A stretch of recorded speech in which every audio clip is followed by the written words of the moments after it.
or videotape going over the bridge back. I think taking the bridge over once was enough. But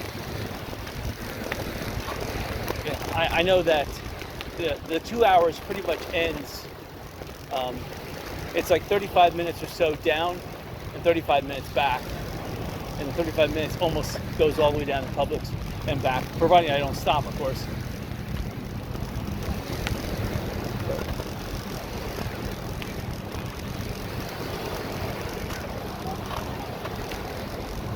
A lot of people enjoying themselves today. Awesome. I've seen a lot less people on their cell phones. More people just doing nice beach activities, like either shelling or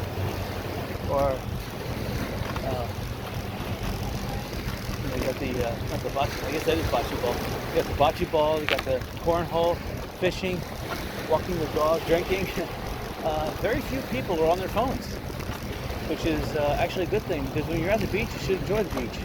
You shouldn't bring the human civilization with you. I mean, I hope everyone there is watching this video at night when there's nothing else to do, but during the day, if you're in Florida, you should be at the beach or in the pool or just enjoying yourself bicycling, doing something.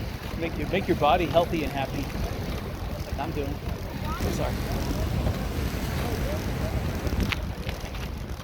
So this area is well compacted. It looks like there's been a lot of vehicles riding on the beach here. We're coming up to the Fort Myers Beach RV, and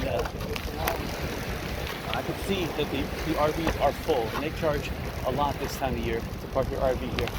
And I'm seeing $200,000-$300,000 RVs parked, at least on the beach side. I see lesser ones parked.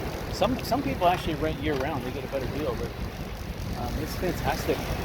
And oh, here's another ice cream cart coming up. It must be owned by the same company, because it looks like the same ice cream cart, except this guy doesn't have an umbrella. He's got a fake palm tree, or a dead palm tree, maybe some palm fronds. It's a cheap way of doing it. I don't know why he just doesn't go out and buy a $3 umbrella. But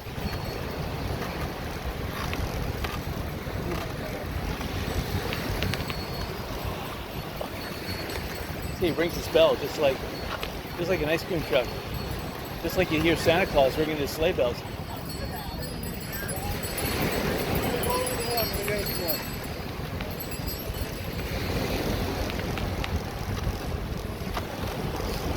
Everyone's happy. He's happy too.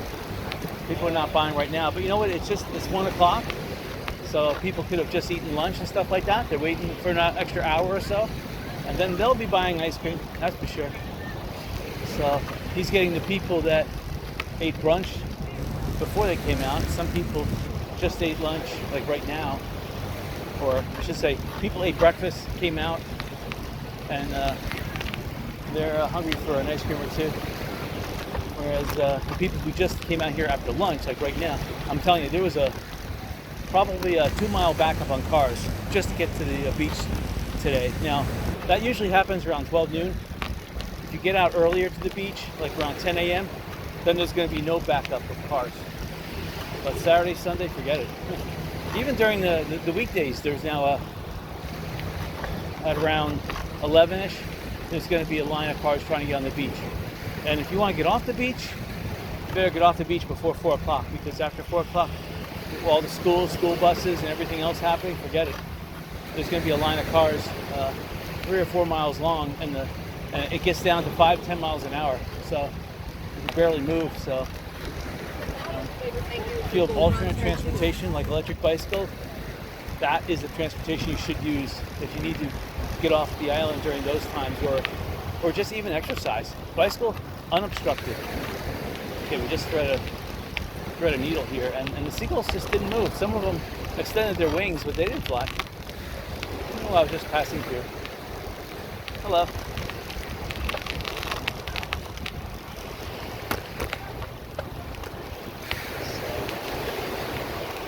Now, bicycling on the beach takes its toll on my nylon tires. So every time you hear that crack, that doesn't necessarily mean the bicycle won. It could mean that the seashell won. I've looked at some of my tires, and after about 3 months of beach bicycling, I had to replace the actual tire. Not the inner tube, but I have to replace the tire, because the tires just get chewed up. the thing is, if I had better tires, like Kevlar tires are really slippery, and even without water on a dry road, if you take a turn too tight, the Kevlar tires, which can withstand seashells no problem, but they're very slippery and they can cause you to spill. So there is a fine line between the nylon or rubber tires. These are nylon. The nylon actually is a little bit better than the rubber, but just fractionally better. Kevlar tires would be the best. Or you can get the Kevlar inner tubes, but I don't think that they're any better. They're just marginally better than regular rubber tire inner tubes. So it depends on the weave. I don't think Kevlar tires holds air as good as rubber tires. I seem to have to fill them up regularly, like once a week. So they may be good for 2 days, but then the air pressure has gone down enough that you got to fill them up again. So I don't even recommend getting that. If you want to get Kevlar tires with nice big knobby treads, that's probably the way to go. Just make sure that you understand that when you're making a turn, that Kevlar is very slippery. And especially when it's raining, you don't want to go that fast on a bicycle in case you have to swerve or something. You don't want to spin out. All right, so let's see. I'm making some good headway. I haven't seen any metal detectors yet so far heading to the beach. Okay, now I'm needing a nice open stretch. I'm going to increase the gear ratio. We're cruising a little faster, probably going about 8 miles an hour.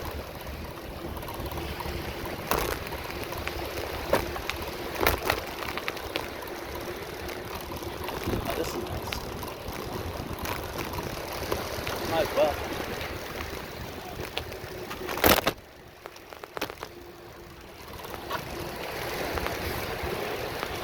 A lot of people like parking at Publix and coming on the beach. That's another area where you can get away with parking for free. There's not that many areas you can park for free on Fort Myers Beach. There is an old bank building that they don't complain if you park there, but there's only like 6 parking spots, maybe 8 at the max, and they're usually taken already because the locals know about it. And then there's Lover's Key, in case you want to park down there, that's free, but they have a donation slip, but you don't have to pay the donation. And then there's Little Estero Island, that's where I park on the other side of the big bridge. That's free.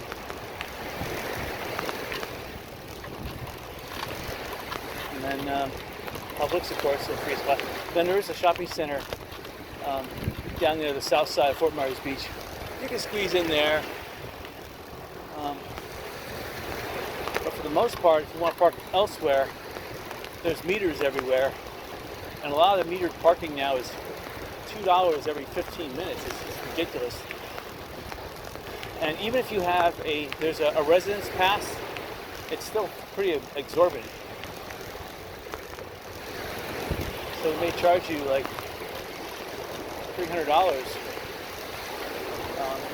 for the resident pass. I'm not sure if it's every 6 months or every year, but I don't know. I mean, if I live on the beach, shoot, I don't mind bicycling whatever distance it is from the road I live on to the beach, so that's not a problem. Even walking, you're looking at maybe a quarter mile wide. That's how wide the island is, so it's not really a big deal. Okay, we're coming up to the Publix area where people can park up. There's also this little parking area here, but they charge a lot. Well, I mean, let's face it, if the parking facilities can charge $30 a day, then they're probably charging $30 a day. That's like $2 an hour minimum. So probably more than that. Probably $1 every 15 minutes. So usually people stay on the beach for about an hour, hour and a half. So at the minimum. Well, I go to the beach. I'm usually at the beach for 4 or 5 hours, so that would cost me a lot. And my son and daughter, they know it too. They love the beach because it's rare that we come out. Rare that we had time. So when they got to go to the beach, they wanted to stay here all day. They never wanted to leave. But they knew after the beach we would go out to eat, which was good because we never ate before we went to the beach. We only ate after we were done. And then we go to a nice restaurant in San Bocativa. They love that.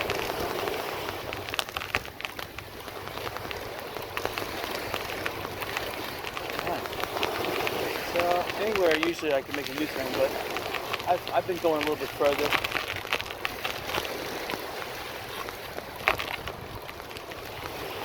We just passed Publix, so I want to make this a 35-minute one way, 35-minute the other. So turn around here, and it's about the same consistency, the same amount of people on the beach all the way to the end. So the pass between Fort Myers Beach and Lover's Key, which is still a drawbridge. They still haven't finished rebuilding it. They're going to rebuild it to a high overspan, so to give everything at least a 30-foot clearance. But they haven't done that yet, but they will. Right, so now we're heading north, and there is a wind, so I must have had a tailwind. So I can hear the wind now, so you guys probably have a little more wind in the microphone. It's all right. A little more resistance to me pedaling.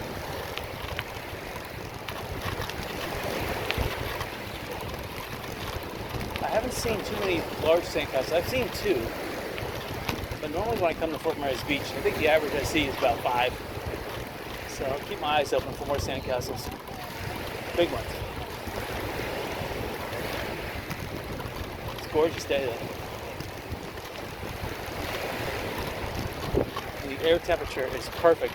You know, standing still on the beach must be about 85 degrees. Just slightly cooler from inland. Inland maybe 87.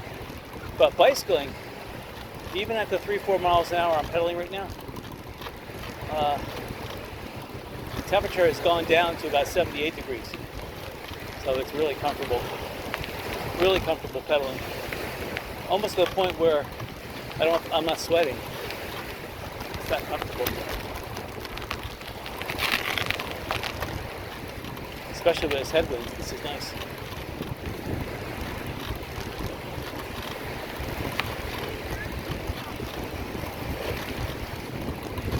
I'd say tanning factor is a 9 today.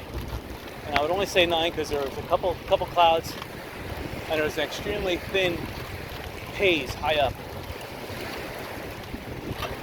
Other than that, if it wasn't for that high haze, I'd give it a 10, but I was saying 9. I got sunblock 50 on, so hopefully I won't tan too much. That's the thing about being a Floridian. I have to watch. You really have to watch all your sun exposure because you can get out like after 5 p.m. no problem, don't worry about it.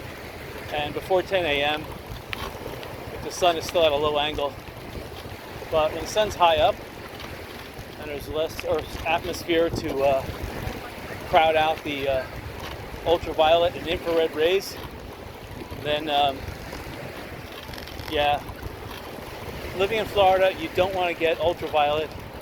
You don't want to get an overabundance of ultraviolet and infrared rays.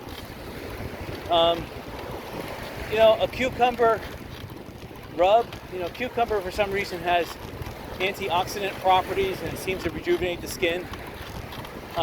Orange peels, limonene has like a topical rub. A little bit of limonene and eucalyptus oil, massage that in, that does wonders. I've been buying essential oils at garage sales. I must have a lifetime supply now.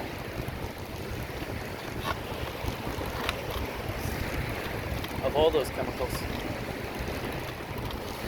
Oh, this cloud is traveling with me. I see it's only about 100 yards offshore, but it's moving north with me. How nice. Looks like it's coming on shore because the shadow, the cloud, is getting smaller, but not by much. As long as I could bicycle with it, I'm all right. Definitely, it's a lot cooler. It went down to maybe 76 degrees as I'm bicycling. If I was to get out or stop bicycling, probably drop down to 83 degrees. But still, the difference between 85, 86 to 83. It's only about 3 or maybe 4 degrees, maybe maximum. So people have decided to get up and play sports rather than sit down. All right, now the cloud has stopped, and it's backpedaling now. So now I'm coming up to the edge of the light. It was moving forward at a good clip, but I guess it stopped and it's waiting for me to catch up.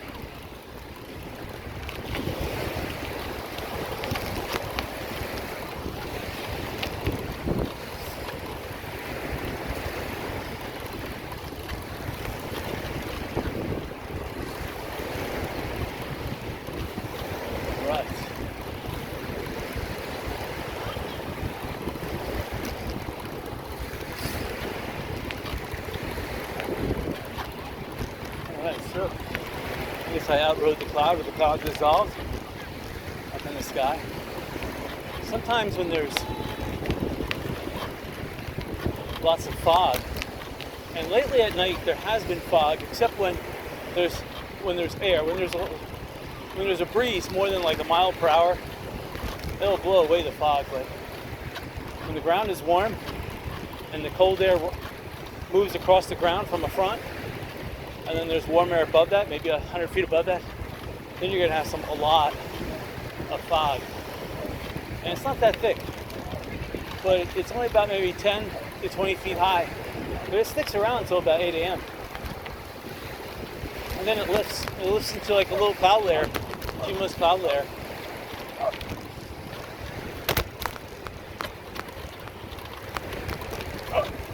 Oh, that's where all the tracks are coming from. From the ice cream machine. That's okay, the ice cream machines are hardening the beach here. I just saw 3 girls eating ice cream. Must have got it from the ice cream guy. Must be selling them for between $2 and $3 an ice cream. And he's buying them for 50 cents to $1 a piece, so 3. He made $9. He cost them probably $1.50. So that was a nice profit. Enjoying himself. Thank you.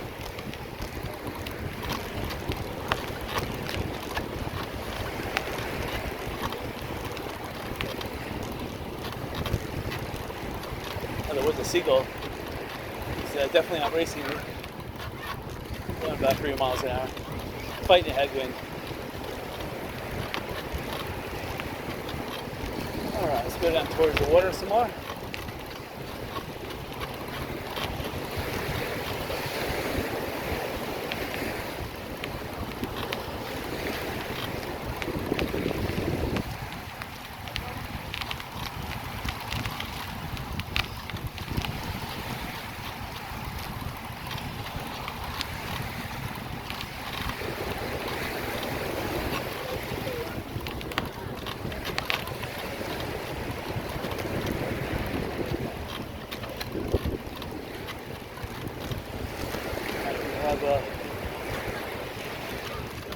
Anthony's on the beach. It's to our right.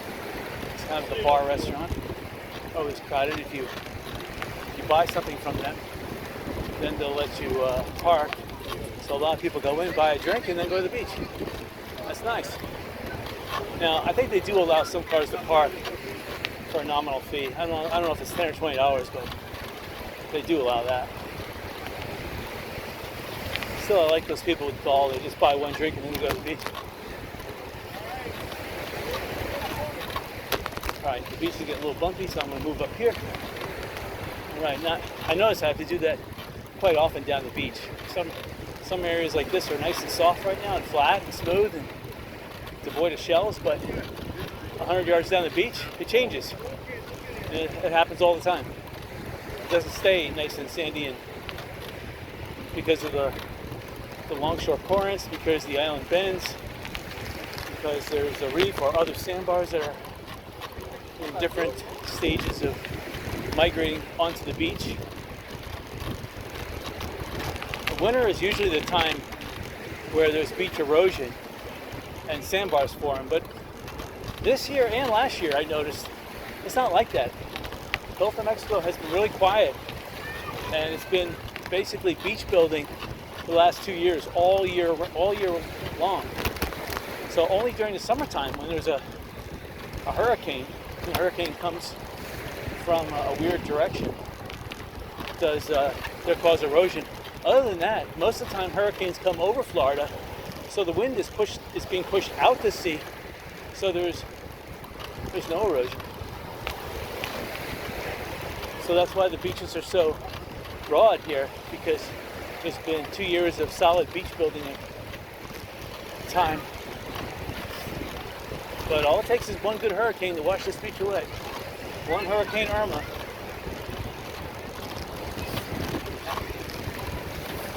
Alright, so I see 3 parasails out in the water. Oh, wait a minute. 6 parasails. I see some people playing frisbee. Or is it frisbee? Oh, it's football. Oh no, it's not football. It's like oh, I guess it is a football. Looks like a little bocce ball they're throwing, but it's a floating football. Not that football sink, but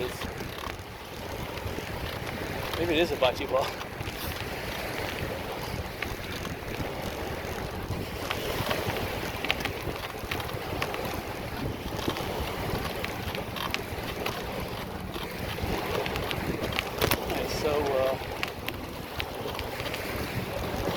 This is, again, the whitest portion of the beach coming up. You can see the changing color of the water.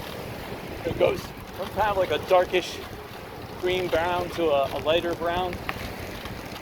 The lighter brown is the shallow water. So again, the tide is still, it's hard to say at this moment. It looks like the tide came in a tad, but it's only because the wind is picked up and the wind is coming on shore. That could be the reason why the tide should still be going out, but the wind is pushing it on shore. So it's one of those weird tides where the wind is negating the rotation of the earth.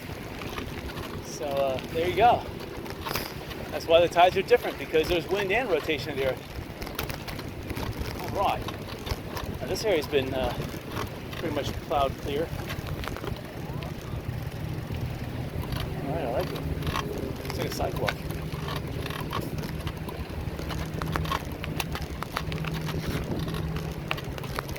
All right.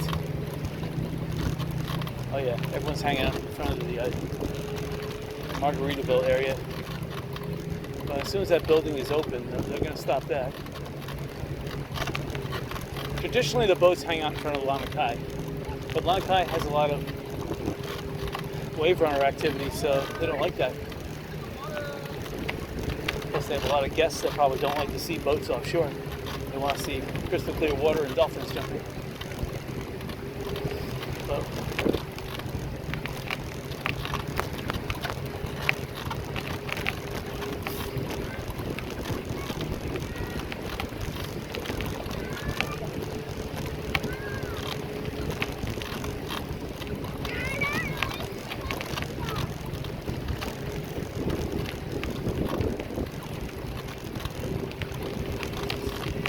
we're coming up to Diamond Head. Again, this is more than the average people on here on a Saturday, but less than some of the days I've seen it really packed here. We're coming to the spring break time though. When spring break comes out, this beach is going to be inundated. I still see a lot of families, so this is still hard to say whether this is spring break or just a lot of locals that are coming to the beach. Probably more locals. I think spring break is still a week or two away. Next weekend you're going to start seeing some of the spring breakers coming down.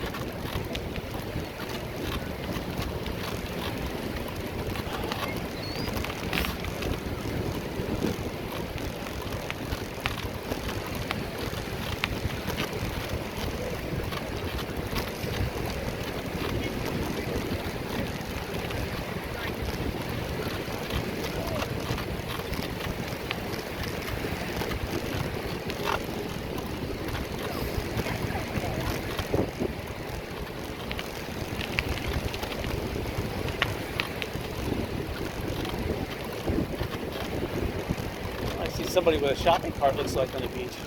Oh no, that's the wagon. Okay, when I was leaving my car, they came at the same time.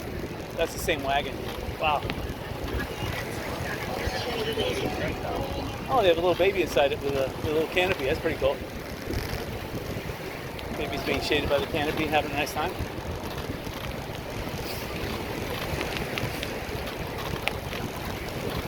All right. And of course, up ahead is Kai.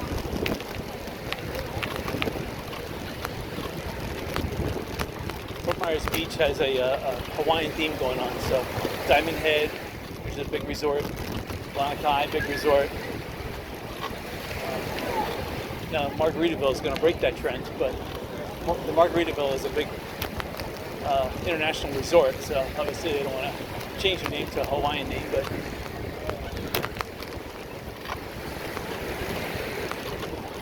Fort Myers Beach was designated in the early 1920s as the sister city or sister area to the Hawaiian Islands. It was a marketing tour to get people to go to vacation here instead of going all the way to Hawaii. Everyone's watching a parasailer.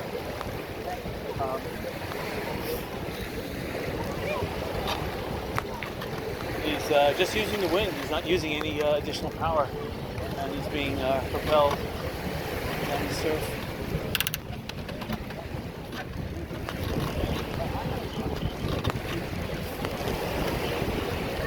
So this is in front of Kai. You can see how crowded it is. Wow. This is crowded. I'm going to have to reduce my speed to about 1 miles an hour. Already downshifted. Trying to go as slow as people walking, so I don't crash into them.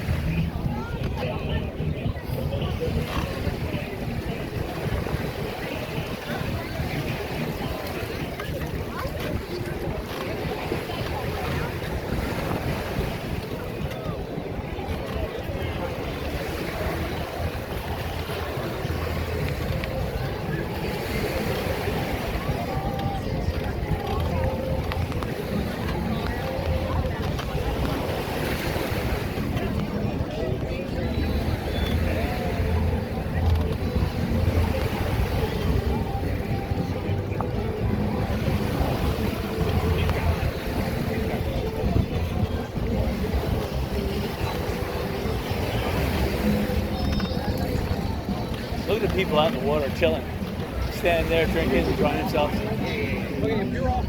Could mean that there's somebody coming close to shore with beer and they're waiting for them.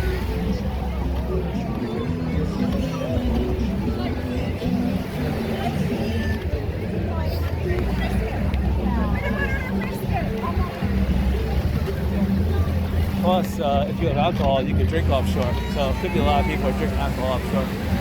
It's not against the law to do that. Whereas if they were on the beach, they couldn't do that, or at least the law is law.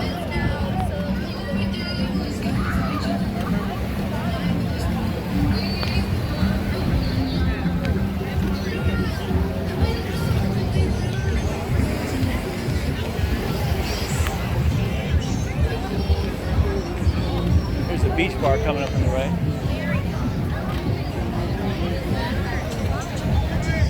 Again, the beach is for all genders, so you're never too young, you're never too old. The game or watching the game?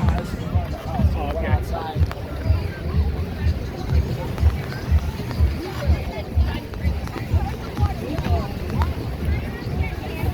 This is where coming up on the right. This is where Margaritaville is going to be built.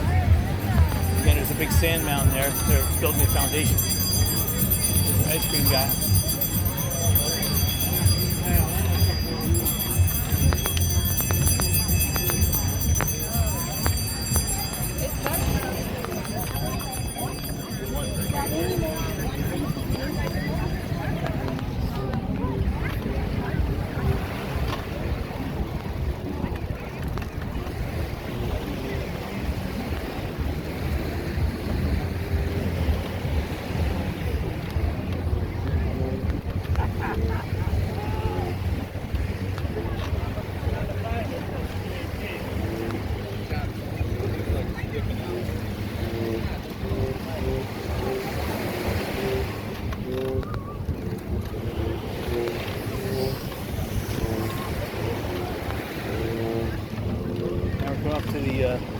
volleyball courts. There used to be a Best Western hotel here, but it got destroyed in, I think it was Hurricane Irma. So they knocked it down. Or maybe it was before that. Maybe it was Hurricane Wilma.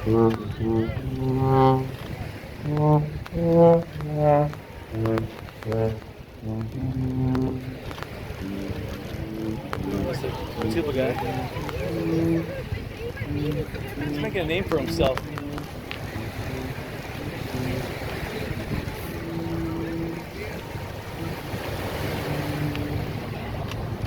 So here's still.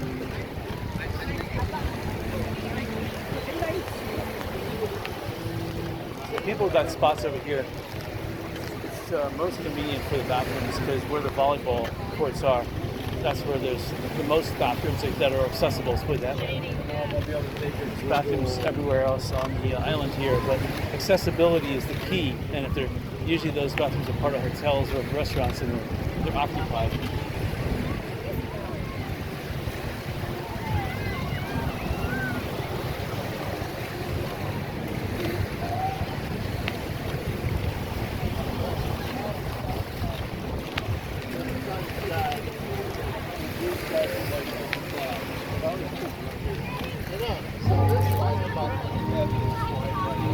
This is live music. There's a band playing there. At least normally there's a one-person band here. Sounds like karaoke or a one-person band.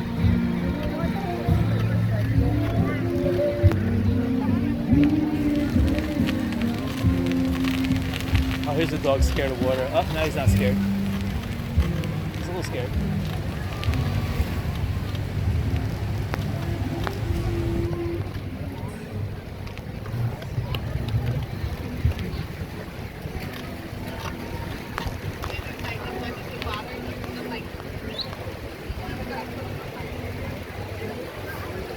So I'm just going to go over to the beach ramps. There's 3 exit potentials here. This is the Times Square